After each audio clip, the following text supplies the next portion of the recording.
République démocratique du Congo qui va affronter le 30 mars la Jamaïque pour participer pour la première fois depuis 1974 à la Coupe du Monde 2026 qui se déroulera, on rappelle, aux États-Unis, au Canada et au Mexique. Pour la République démocratique du Congo, on a eu une liste qui a été délivrée par Sébastien Desabre pour ce rendez-vous extrêmement important, notamment avec le retour de Yohan Wissa, un joueur qui n'avait pas été présent lors de la Coupe d'Afrique des Nations et qui avait été dans la photo de famille, le photomaton, voilà, l'appareil photo avec un 800 mm, voilà, un objectif grand angle avec cette glissade lors du dans le stade des Martyrs face au Sénégal lors du 2-2 dans les qualifications des phases de poule pour accéder à la Coupe du Monde. Abdou, c'est une victoire obligatoire face à la Jamaïque. Victoire obligatoire pour l'histoire de la RDC, victoire obligatoire pour l'histoire du continent africain, parce que ce serait beau qu'on passe de 5 à 10 pays représentés. Victoire obligatoire pour tout un tas de raisons, pour le contexte qu'on connaît au pays aussi, pour rendre un peu de fierté aussi et de joie au peuple congolais. C'est très important qu'il y ait qualification, ou peu importe la manière, j'ai envie de te dire, dans le cadre du sport, bien évidemment, parce que bon, s'il faut encore réattribuer des qualifications 3 mois après. Mais enfin bref. Bref. C'est la FIFA, pas la CAF. Après, quoique, tu me diras qui contrôle la CAF. C'est tic et tac. Voilà, exactement. Non, blague à part, pour moi, cette qualification, elle reste fondamentale parce que tu as besoin que la RDC soit sur ce plateau-là. Tu dois concrétiser et matérialiser le très bon travail de Sébastien Desabre depuis son arrivée. Il y a eu cette demi-finale de la CAN. Alors derrière, il y a eu un 8e tragique pour eux avec cette élimination à la 119e face à Boulbina et l'Algérie. Boulbina. C'est ça. Et là, tu vois, après une demi-finale de la CAN, quoi de mieux qu'une qualification historique à la Coupe du Monde 52 ans après, ce serait formidable pour la RDC. À l'époque où la RDC s'appelle Zaïre. Exactement. Et ce serait très important pour eux d'être sur ce plateau-là. Et aussi, même pour le paysage footballistique, c'est important qu'on envoie un maximum de représentants pour le foot africain, pour continuer son développement et aussi pour montrer que la montée en puissance du foot africain n'est pas feinte, c'est réel et qu'aujourd'hui, elle veut se placer comme étant le second, voire même, pourquoi pas, d'ici 10-15 ans, le meilleur continent au niveau des sélections en termes de niveau de jeu. Timothée, il ne faut pas qu'il y ait un troisième drame pour la République démocratique du Congo. On a eu l'incident des Martyrs, l'incident Boulbina, il ne faut pas qu'il y ait un incident jamaïcain. Il ne faut pas qu'il y ait d'incident jamaïcain, comme tu dis, parce que surtout, en fait, la RDC, pour moi, sur cette dernière CAN, a quand même montré de bonnes choses et a montré qu'elle avait le niveau pour prétendre à une place en Coupe du Monde. Ils ont quand même un beau parcours lors de ces éliminatoires, de ces qualifications à la Coupe du Monde. Ils ont battu le Cameroun avec un but dans les arrêts de jeu de Chancel Mbemba. Ils ont battu le Nigeria au forceps, au tir au but en novembre. Et en poule, par exemple, face au Sénégal, ils ont su quand même réagir, ils ont su relever la tête. Donc je pense que cette équipe de la RDC, elle a quand même de belles choses à nous proposer pour cette année 2026. Et surtout, tu es face à la Jamaïque. Au bout d'un moment, il faut arrêter d'être politiquement correct. La RDC est largement au-dessus de son adversaire jamaïcain. Alors oui, la Jamaïque mérite aussi d'être dans ce barrage intercontinental. Ils ont fait les choses pour.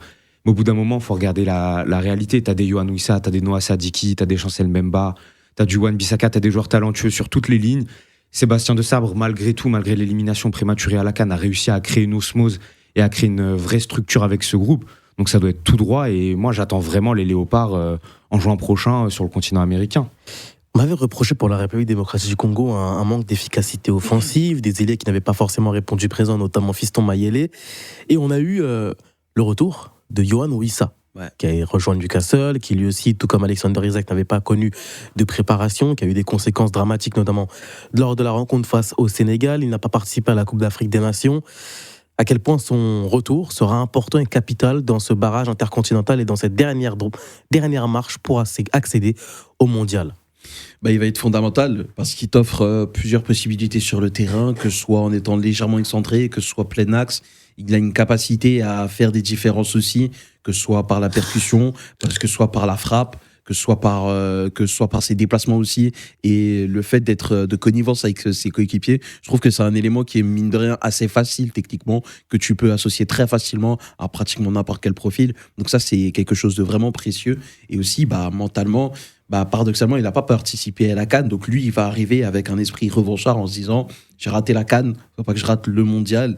Et il a la possibilité, 1, d'être le héros, 2, d'être ce mec qui insuffle quelque chose de différent, de nouveau, qui insuffle une mentalité qui n'a pas connu justement ce pétard mouillé de la CAN au Maroc. Pour moi, il peut apporter toutes ces choses-là. Donc, on est sur du domaine fraîcheur physique, on est sur de la fraîcheur mentale aussi, on est sur de l'ambition assumée et retrouvée. Et puis même, de façon globale, quand tu regardes sa saison aussi, je trouve qu'il lui manque cette éclaircie-là concrète pour dire, OK, ma saison n'est pas totalement à jeter à la poubelle ou à mettre de côté à cause du manque de prépa, à cause des blessures, etc. Et je pense qu'être décisif pour une qualification à la Coupe du Monde, 52 ans, après 52 ans d'attente, encore une fois, je pense que c'est le truc qu'il faut pour Yohan Wissa.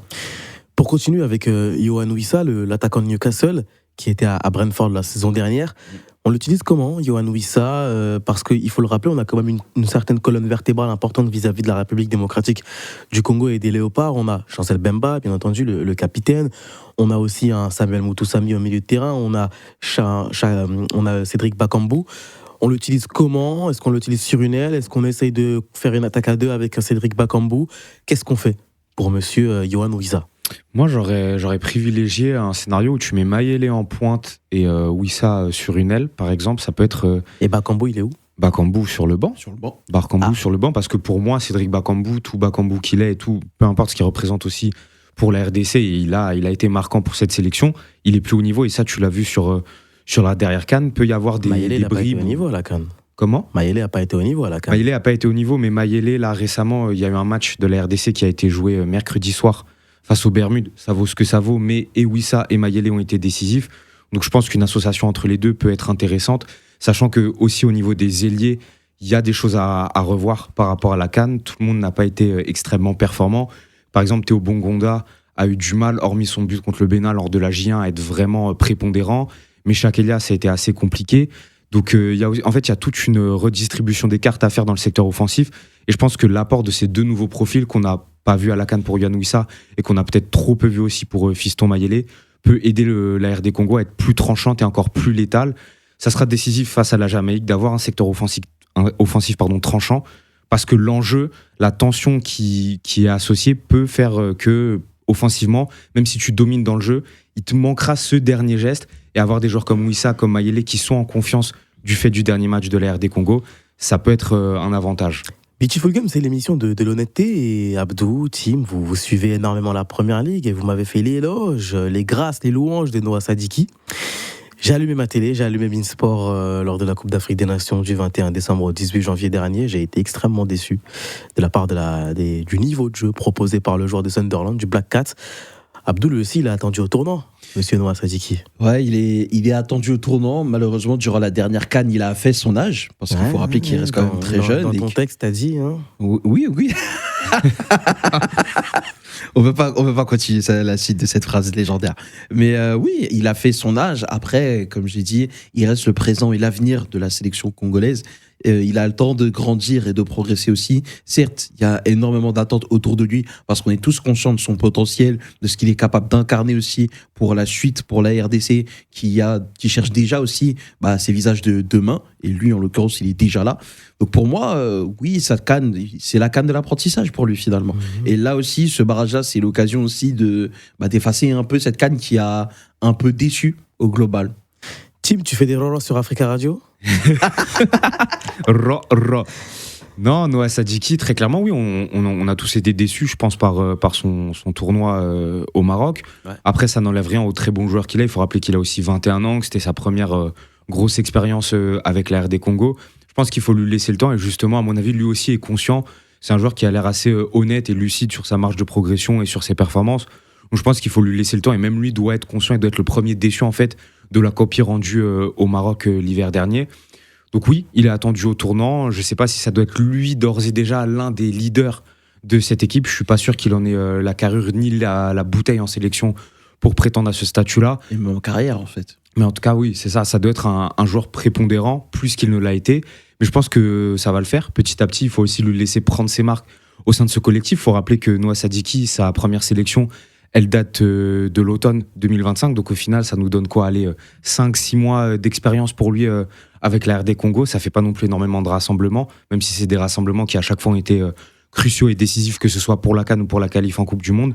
Donc Noah Sadiki, en fait, il faut regarder ce qu'il est capable d'apporter à Sunderland Et il faut se dire que petit à petit, voilà, avec un bon encadrement de la part de De Sabre et même sur le terrain, je pense que ça va finir par filer droit pour le Black Cat. Abdou, des deux côtés, qu'est-ce qu'on dira de la République démocratique du Congo s'il y a qualification à la Coupe du Monde 2026? Et qu'est-ce qu'on dira du projet de Sébastien Desabre s'il n'y a pas qualification à la Coupe du Monde 2026? Alors, s'il y a qualification, je te dirais que c'est ce qui est attendu au vu de l'opposition. Là, tu vas affronter la Jamaïque. La Jamaïque qui s'est imposée d'une très courte tête contre la Nouvelle-Calédonie. 1-0, c'était un match plutôt équilibré aussi. Ouverture du score rapide, autour de la 20e minute ou de la 18e minute, quelque chose comme ça. Et ensuite, beaucoup d'attaques-défense, mais sans réel tranchant côté jamaïcain. Donc, je te dirais que s'il y a qualification, là, pour le coup, le Congo, je ne sais pas s'ils auront une meilleure opportunité que celle-ci. Et je pense, s'il y a qualification, je dirais quand même que c'est historique et que ça fait plaisir de les voir aller aux États-Unis. Maintenant, s'il n'y a pas qualification, forcément, il y aura de la déception. On se dira que presque tout ça pour ça. Parce que là, clairement, derrière, si tu veux revoir une Coupe du Monde, déjà, il faut attendre 4 ans. Il faut revenir dans l'enfer des qualifications de la zone Afrique aussi. Potentiellement, peut-être se retaper un autre barrage encore si tu finis parmi les meilleurs deuxièmes, te refaire un petit tournoi, demi-finale, puis barrage intercontinental. Le Congo doit réussir, coûte que coûte. Et en cas de défaite, en cas de non-qualification, ouais, ce sera une réelle déception. Est-ce qu'il faudra s'inquiéter du mandat de Sébastien Desabre si qualification il n'y a pas face à la Jamaïque? S'inquiéter, je sais pas, mais c'est sûr qu'il faudra se poser encore plus de questions qui n'en a été posées consécutivement à l'élimination face à l'Algérie lors de la dernière CAN. Parce que là, ça commencerait à faire beaucoup quand même, dans le sens où à chaque fois, on penserait que la RDC serait en mesure de passer un step. Là, on se disait, voilà, la RDC pour la CAN, c'est top 8, voire peut-être top 4 sur cette compétition-là. Ils ont été éliminés en 8e. Alors certes, il y a tout un scénario, mais dans les faits, juste, t'étais pas en quart de finale, donc c'est décevant. Après, on a dit à juste titre, il y a des arguments qui vont dans ce sens-là, que la RDC avait le niveau pour être parmi les 48 équipes qui seront au prochain mondial. S'ils le font pas et s'ils échouent lors de la dernière marche juste avant d'y accéder, on se dira encore une fois, dans l'étape décisive qui permet à la RDC de passer un step et de vraiment être à la hauteur des exigences qu'on a vis-à-vis d'eux, il y a encore un échec. Donc, virer Sébastien Desabre, pour moi, ce serait trop précipité et ça arrangerait pas du tout la chose. Mais il faudrait quand même sérieusement commencer à se poser des questions et à voir dans quelle direction et surtout quelle trajectoire on veut donner à ce projet vis-à-vis de la RD Congo. Qu'est-ce qu'on dira de ce mandat pour l'instant? Qu'est-ce qu'on en pense du mandat de Sébastien Desabre à la tête de la République démocratique du Congo, Abdou? Jusque-là, je trouve très bon dans son ensemble. Je trouve qu'il a vraiment reconnecté le peuple congolais avec sa sélection. En tout cas, même s'il était déjà très connecté, mais là, je trouve qu'il y a un réel lien d'âme entre la sélection et chaque représentant congolais, que ce soit la diaspora ici en France ou même ailleurs dans la francophonie, quand tu te balades un petit peu partout. Donc ça, pour moi, c'est un premier très bon point. Deuxième point, il a rendu la fierté sportive au peuple congolais, parce qu'encore une fois, il a quand même fait une demi-finale de Coupe d'Afrique des Nations. C'est quelque chose. C'est pas rien quand on sait toutes les galères qu'a connues le football congolais. Et là, tu as l'opportunité de te qualifier au mondial aussi. Et encore une fois, si tu réussis, c'est tout ce qu'on souhaite. C'est vraiment tout le malheur qu'on leur souhaite. Je te dis pas que ce sera un coach historique, ça je laisse le peuple congolais en décider. Mais ouais, il y aura forcément une place à part dans l'histoire du continent et de ce foot-là.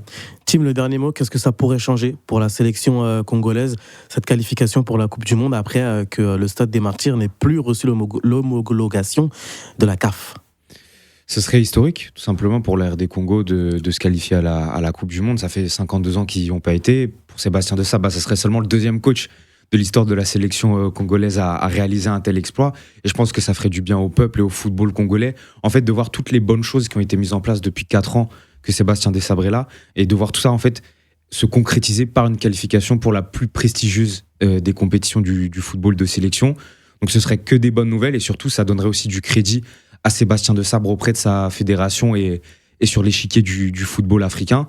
Parce qu'il faut le rappeler, la RD Congo a besoin, je pense, en fait, de ce vent d'air frais pour son football et aussi pour le peuple. D'ailleurs, j'en profite justement qu'on soit à l'antenne pour communiquer, je pense, au don de nous trois, tout notre soutien au peuple congolais pour ce qui se passe depuis des années à tous les peuples et à tous les peuples opprimés à travers le globe. Donc voilà, j'espère vraiment que la RD Congo, qui est une très belle terre de football et un très beau pays, aura droit à ce vent de bonheur qui est associé à la qualification en Coupe du Monde.